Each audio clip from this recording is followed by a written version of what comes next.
Hey guys, welcome back to the channel. If you are new here, my name is Chelsea and I do videos on travelling, midwifery, random bits and bobs. I do videos with my boyfriend Dan. So yeah, today is obviously a Sunday video which entails me, but today I am doing a video of a Harry Potter day in London. Obviously I haven't done it recently because of COVID. This is a few years ago. But I still had all the footage, so I thought I would make a vlog out of it and show you what you can do up in London with Harry Potter themed. So at the end of the video I also have a few other places that's not actually listed in this vlog, so make sure you check that out at the end of the video. And yeah, so I hope you enjoy it, and yeah, see you in a bit.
We are still on the route that Harry and Mr. Weasley are taking. The Ministry of Magic is just up the road. This is a really good place to stop though, because it's where J.K. Rowling had the idea for the Ministry of Magic. And in the recent Fantastic Beasts movie, we can kind of see why.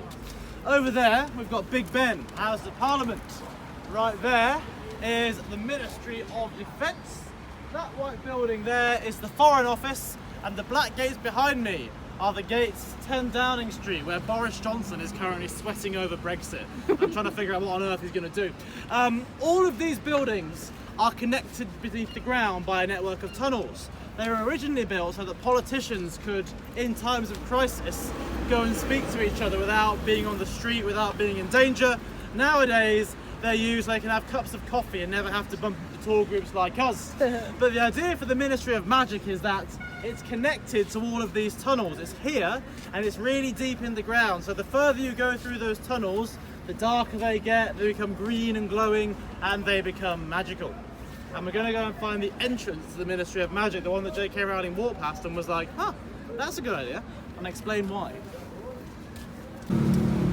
We're now at 1 of, sorry guys, can you hear me? I should speak louder. We're now at one of the two locations that is used as the entrance to the Ministry of Magic. Like any good Ministry of Magic, it needs two entrances. It needs one for staff and one for visitors. Does anyone remember, for 10 points to your house, what the staff entrance is? Someone said it already. It's toilet, yes. Well done. So all you do if you're a staff member is that you climb into the toilet and you flush yourself down. It's really easy to think about what she was doing when she thought of that, in my opinion. But anyway, moving on. We see the toilet not in the 5th film, in the 7th film actually. So here we see that toilet. Harry, Ron and Hermione are walking down the road just over there. But it's a bit of a trick because you will not see that toilet while you're standing here. You'll actually see something else. You'll see that statue. In our world, that toilet doesn't exist. You can see it's the same location. You can see the road hatchings, the buildings behind all match up. But in Harry Potter, that statue is a toilet. And strap yourselves in, because I'm about to take you on the most confusing Harry Potter logic trip that you'll ever go on. That's the right attitude. So, over there is a thing called Horse Guards. It's an army barracks. It guards the entrance to Buckingham Palace, St James's Park, all of that fancy gubbins. You can see those guards over there, they're on horses. That's why it's called Horse Guards, obviously. They're all holding swords and wearing armour. In Harry Potter, all of those swords and all of that armour is goblin made. Do you remember how goblin made armour works? It's a brilliant business model. The goblins sell their armour and weaponry to the wizard, or maybe even muggles sometimes, and that person signs a contract. And that contract, that magical contract says, when I die, you can have it back and sell it again. And over time, goblins make more and more money. They build a bank called Gringotts and they get richer and richer and richer. You can see what their game plan is here. Well, those swords and armour are goblin made and they're owned by the crown. They're owned by the monarch of England. When the monarch of England bought it, when the old king of England bought it about 1,000 years ago, he signed that contract, the crown, the monarch of England. So when he died and his son or daughter took over, the goblins came back with their stuff and that son or daughter said, what are you talking about? The monarch of England is sitting right in front of you, it's me.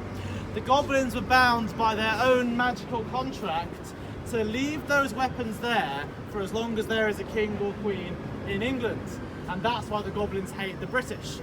But the reason the king bought those weapons, we know this from Pottermore, was to protect the entrance to the Ministry of Magic. So when they came here to film, J.K. Rowling said, yep, the entrance has to be there because that's where Horse Guards is, so you have to film there. And the film director went, yeah, but there's no toilet there. And J.K. Rowling said, ha, that's your problem, isn't it? And then walked off and had a cup of tea. Does everyone follow all of that? Yeah. So that's why they film here, even though there's no toilet. All they did was they put a sign in front of it that said gentlemen, and everyone kind of assumed there's a toilet there. I promise you, the rest of the tour won't be quite that complicated. Any questions? Let's carry on then to the other side of the famous entrance to the Ministry of Magic, but let's stay with Harry Potter and the Deathly Hallows for a minute, just because we're thinking about that. Everyone take a look at this man with majestically coloured hair. That is Ron Weasley. Can anyone figure out where Ron Weasley's standing? Right You're all right. He's right there, right on that corner. What's happening here? Harry, Ron and Hermione need to find those Horcruxes, need to find them and destroy them. Voldemort has 7, they think if they destroy all of them, they destroy Voldy himself. But they can't just walk into the Ministry of Magic where one of them is. They want the locket that's currently being held by Dolores Umbridge. But Voldemort is in charge of the Ministry. Harry is undesirable number 1. What do? You obviously make Polyjuice Potion and go inside in disguises. Ron is waiting for this woman, that's Mafalda Hopkirk, to walk across the road.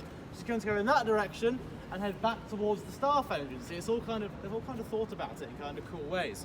But she's never going to make it because Harry is lying in wait. So, this is a really big trick question for you all.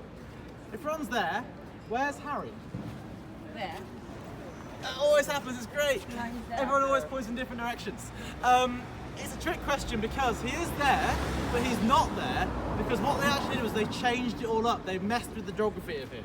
So Ron's looking over that direction, Harry's behind him, he's there, but he's clearly not there because that is a big metal garage door, whereas over there we've got a normal door, and over there we've got a normal wooden door as well.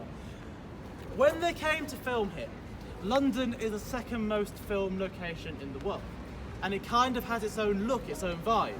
That rusting metal garage door that's sometimes open to reveal a wheelie bin does not fit with London in Harry Potter. They have to rebuild it as they go to make it look a bit nicer. So this is actually a prop, and it's a replica of the other doors all around here, and it's kind of got the vibe of that, and they built it a bit bigger. They didn't have planning permission to put that in though, so you can see in the actual film it's wobbling because the poor person they've got holding it up had to hold it up all day, and his arms are getting really, really tired.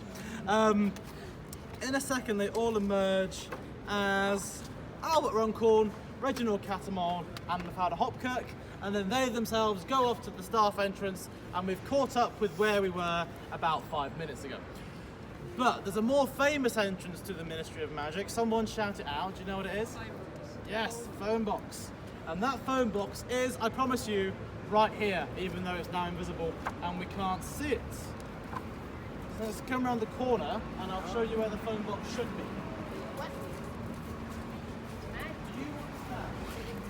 Right there. Okay, everyone look at the phone box. That's a good point. That's like great acting, yeah, well done. Here we can see, I can prove to you, the phone box used to be here. What's happened to it now? That phone box is actually never here. It is a prop, and it was put here by production. The reason they couldn't film with a real phone box was because, like I say, J.K. Rowling had already decided where the Ministry of Magic was. It was in all of these buildings around here and underneath us. But the thing about this street, unlike that street, is that you can close off the exits and make it completely quiet for filming. So that's why they wanted to film here. It just made their lives a lot easier. And they brought their own phone box. They also did something else. Anyone else see what's missing? Archway, yes. We have just walked through the archway. So how's it gone around the corner? Well, I'm not lying to you. You can see Whitehall, Admiralty House in the background. That's all still there. That archway they built is actually a prop, and the reason is brilliant. Whilst they got permission to close off the road, they weren't allowed to close this here door. So they were worried that people during filming would come out for smoking breaks right next to the red telephone box they just put in. Their solution was to build this bridge. It's made out of MDF, that's kind of a wood-like material, and painted in 14 layers of paint to make it look like rock. They put that in right over here, and then everyone coming for a smoking break went through that door and thought, what's going on? And they thought they made a mistake and walked back in the other direction. And they were very confused for an entire day until they took that bridge away. That was an amazing poem I just came up with. Anyway, Harry and Mr. Weasley go inside the red telephone box. It takes them right down through the ground, and that takes them to the big green atrium of the Ministry of Magic. So we know that's directly underneath us. Before we get there, and this has only ever happened once on my tour, so no pressure. Does anyone know what the number is you'd enter to get down to the earth? Oh. Second time ever someone's got that right. Well done. 5 points to Gryffindor. 5 points to Gryffindor, 1 point to Slytherin, just because of that. The number is 62442. And the reason J.K. Rowling thinks is really clever, I disagree. So when J.K. Rowling was writing the book, she didn't have an iPhone, they hadn't been invented yet. What she did have was a brick phone. And on one of those brick phones, to send a text, what you have to do is press numbers over and over and over for hours, there you go. And eventually you get the right letter. On one of those brick phones, if you wanted to text the word magic, they're the numbers you'd use, 62442. So they go inside, type in magic, and go down to the ministry. And J.K. Rowling, of course, thinks that was intentional. Aren't I clever? Give me an applause, everyone. Completely disagree. Not me, J.K., but thanks for that. I don't think it's worth an applause because, and I've talked to people on the films about this, and they agree with me. What J.K. Rowling has said is that the password to the Ministry of Magic, the most secure location in the world of magic, is magic. And anyone can walk to the front door and write magic onto the door and get inside. It's like setting the password of your phone to the word password or something. So you can make up your minds on that. No one would think of that. No one would think to write that. I swear that'd be the first thing you think of. I don't know. You can make up your own minds anyway. It's brilliant, anyway. The actual set of the Ministry of Magic was built in North London. Harry Potter sets were all at Leavesden Studios, now called Warner Brothers Studios, and they just cut between them, between location and set all the time. If you ever go to the studio tour and see them, that's still a working film studio. So when you're in the car park, make sure you shove your face through one of the trees and you might see a movie being filmed, including Fantastic Beasts. When they came back to rebuild the Ministry of the Magic for the new Fantastic Beasts movie, they wanted to use the old Ministry of Magic, the old Hogwarts sets that are now in the studio tour they had for Harry Potter. They had the rather troublesome issue though, that studio tour makes them too much money. It was cheaper to rebuild everything than it was to close down the studio tour for a week. So they literally just rebuilt everything, and now they've got 2 of everything over there. There are 2 Hogwartses out there, 2 Ministry of Magics. They have a lot of money. What can you do? Yeah, well, any questions? Okay, so, believe it or not lying to you, recreating this picture and putting that face is Google's number 98 on 100 best things to do in London list. So,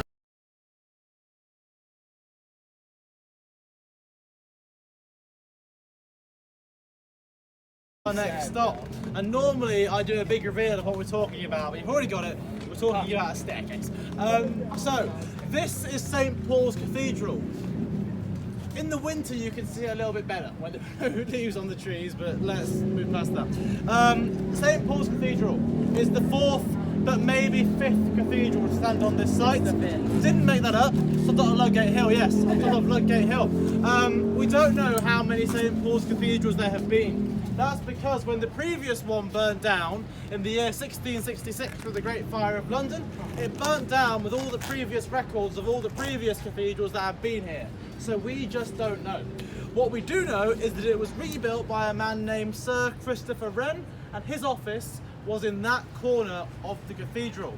And that corner of the cathedral is what we're talking about. To get up to his office, which is in the clock tower, you need to go on a rather special staircase. It's called the geometric staircase, and it's 2 interlocking staircases. It kind of messes with your head a bit. You can't go there on a normal St. Paul's Cathedral tour, but, and I didn't tell you this, sometimes they leave the door unlocked. And it's in that corner of the cathedral right there, but I don't know why you need to know that, because you can't go in there officially. Anyway, the way the staircase works makes it perfect for several different locations in Harry Potter. First of all, it's the divination tower in Harry Potter and the Prisoner of Azkaban. What? Later on, it's exactly my reaction too. Later on, it is a staircase outside the Defence Against the Dark Arts classroom in Harry Potter and the Goblet of Fire. They just filmed it from a different angle. And in the Battle of Hogwarts, they wanted to film there again, but St. Paul's Cathedral said, "We've read Harry Potter, we know that Hogwarts gets destroyed." And Warner was like, "Yeah?" And St. Paul's like, "Be honest, do you want to destroy our staircase?" And Warner was like, "No." And then eventually they had to rebuild their own staircase because St. Paul said, "No, you can't film a battle here." But this leads me to my favourite Harry Potter story ever. This is the scene in The Prisoner of Azkaban where Hermione gets really annoyed at Professor Trelawney. She kicks Trelawney's all-seeing crystal globe down the stairs, and Harry has to take it back up to it. Lands about here, takes it back up, and Professor Trelawney has one of her rare moments of true divination, perhaps only the second in her life if Dumbledore is to be believed. She predicts it's all going to happen that night. And indeed that night is the night that Sirius Black comes back, Scabbers is revealed to be Peter Pettigrew, and Lupin turns into a big fluffy werewolf. Everyone remember the bit that Lupin turns into a werewolf? Yep. Big and fluffy. I'm hoping no idea someone what you're gets talking this. about. That's good, just keep that in your head. And when you watch the movies, you'll be like, it's amazing. So, I have high hopes here, because no one ever gets this. As soon as Lupin turns into a werewolf, he goes fluffy, his eyes go yellow, he turns towards Harry, Ron and Hermione as if they're snakes on legs. Does anyone know exactly what happens next? Tiny. Are we talking about serious? Serious of the years. Before serious. Before serious? Before serious. Oh, doesn't the scabbers turn into a rat? Before that, before he turns back into a rat as well. No one ever gets this. This is amazing. I can't remember. Oh As soon yeah, as you it's say when. it, Is it Harry or Hermione makes the noise? That's after the Oh, dog. okay. Before that, as soon as he says it, I'm gonna so the werewolf turns towards Harry, Ron, and Hermione, licks his lips, and then out of nowhere, Professor Snape appears and throws his arm out. Everyone will, Snape. In the books, yeah, okay, it's a really cool story how this happened. So Snape throws himself in front of Harry, Ron, and Hermione, protecting them, sort of saying, if you want to get to Harry, you have to go through me, just like his mother did. So why is that? Well, if you haven't read the final book yet, if you don't know the big secret to Snape, please put your fingers in your ears now. 5, 4, 3, 2. Are your fingers in your ears? Can you still hear them? So, the secret about Snape is that we all think he's not very nice. We all think he's a Death Eater. Actually, he was in love with Harry's mother, Lily. So, although he doesn't like Harry, because Harry reminds him of James Potter, the father that bullied him, he's actually going to do whatever he can to protect Harry. He actually kind of loves Harry in a roundabout way. That scene of Snape protecting Harry, Ron, and Hermione was not in the books. It wasn't in the script either. In the script it just says, fluffy werewolf, lick lips, awoo, or something, you know, probably more professional than that, but you get what I mean. The only reason that happened is because the man that played Snape, Alan Rickman, was on set that day. He was filming on the Shrieking Shack. He saw it was being filmed. He had an idea. He ran straight onto set and did it. Was not planned. In actual fact, in that scene, you can see Emma Watson, Hermione Granger, turn off camera and say to the director, what's going on?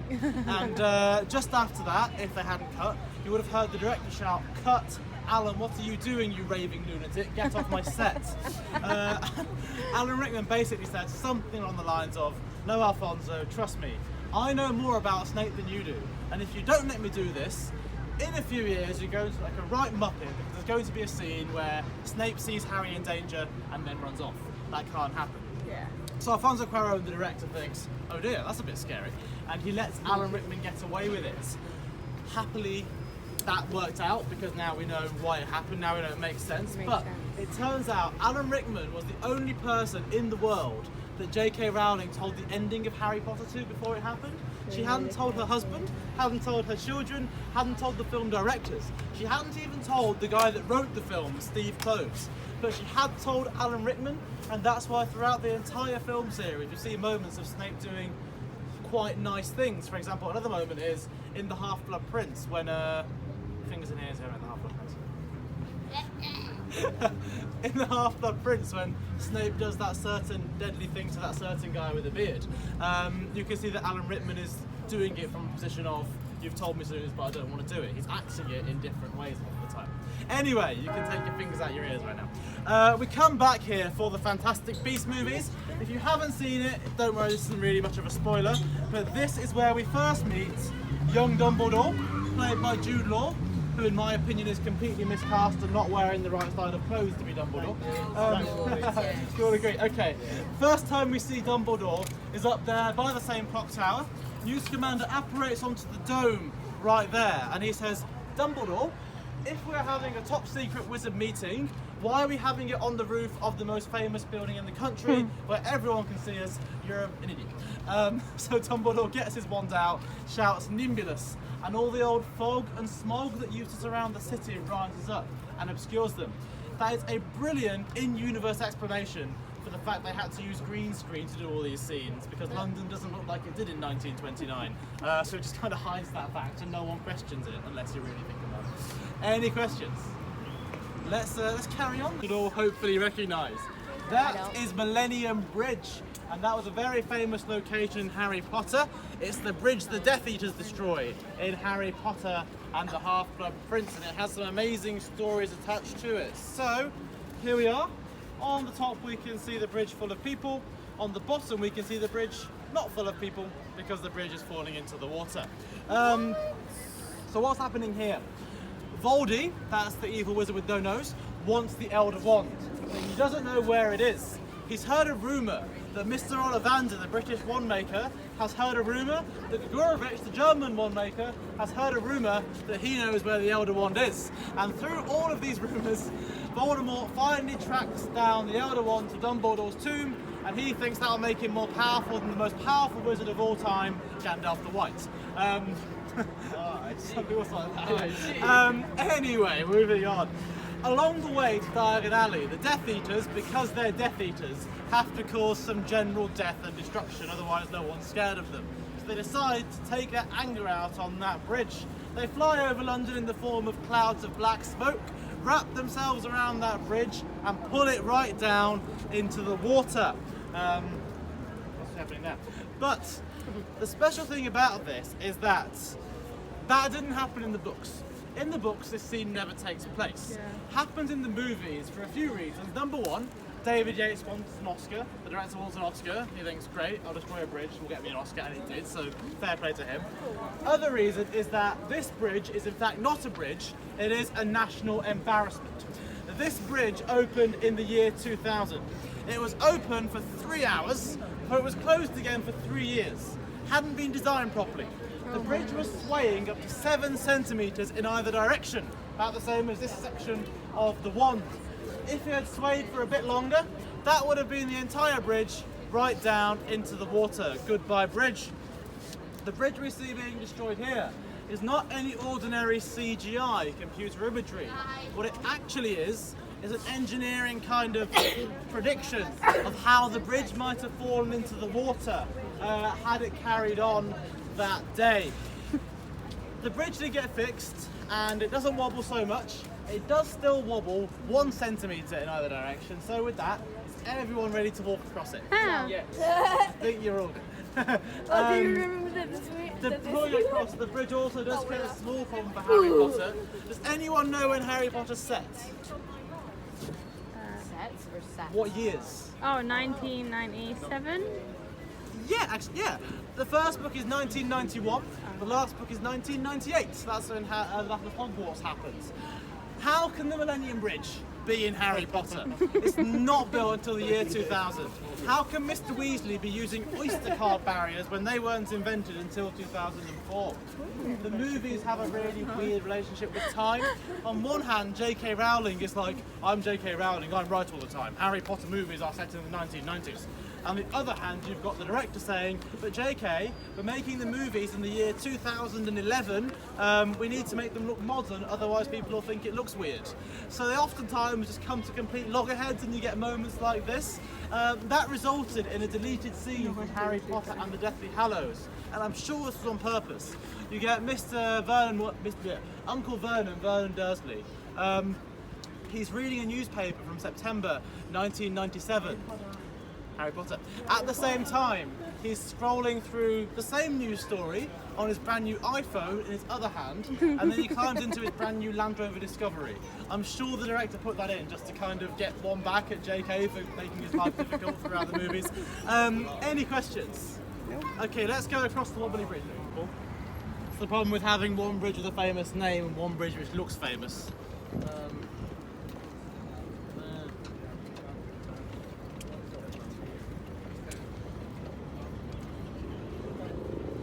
Okay, so a bit of a trick stop.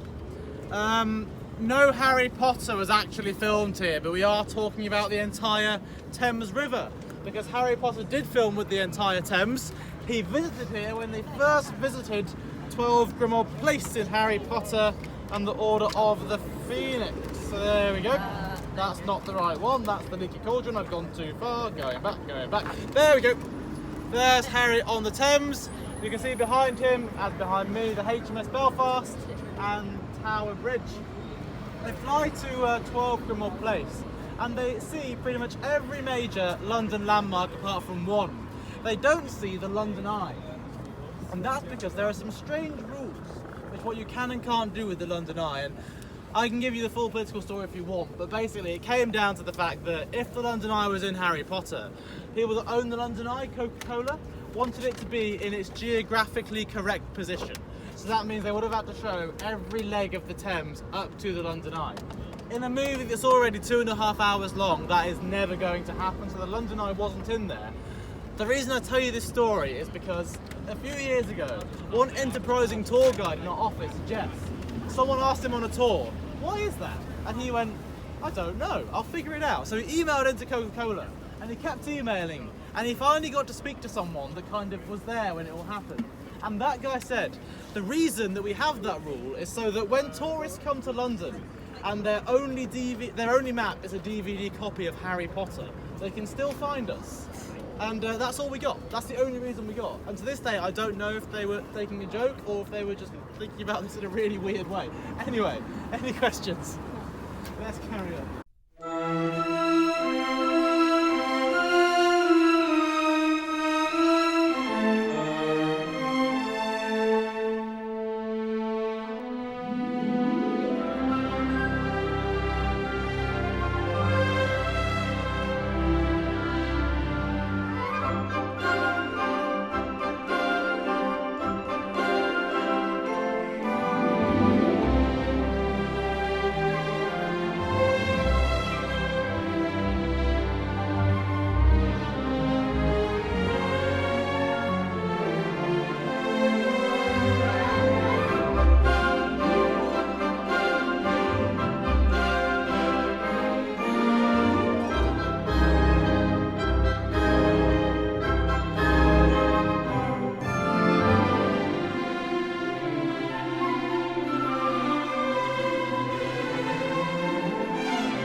Hey guys, so I hope you enjoyed this video.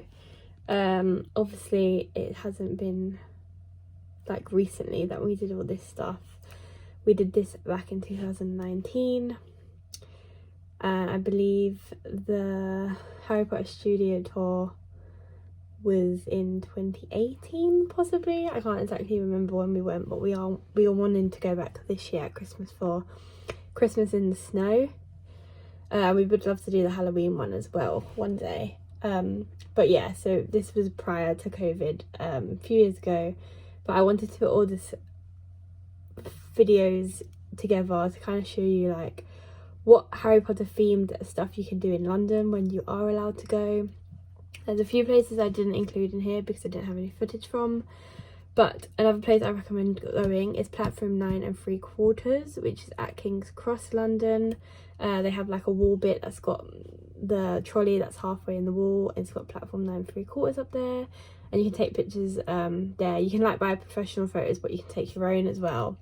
And they also have a shop there, which is a really cool little shop. Yeah, love that. Then also the Cauldron Bar. We went to the one in Edinburgh, if you saw the vlogs from last year for Mum's birthday. But they also have one in London, so eventually we will be going there, so I will vlog it for you guys. A few other places like Shaftesbury Avenue, which has got obviously the theatre tour thing, but also it's from when some of the clips from Harry Potter. There's a Harry Potter escape room apparently, from Enjema Quests. Yeah, we did one in Edinburgh as well, but we're definitely going to do that one, so I'll make sure I do it all for you. Also the Reptile House at London Zoo, it's actually got a plaque next to it with one of the things that they said how they used the place for it to film in the first films.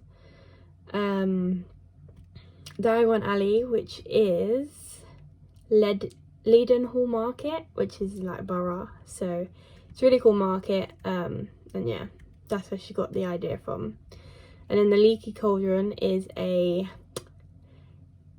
called Old Tom's Bar, which is again in Leadenhall Market. Then you got Gringotts Bank, which is the Australia House at the Victoria Embankment. You got Downing Street, which obviously was in the first chapter of Harry Potter and the Half-Blood Prince. You got St Pancras International, that was where the flying car flew by.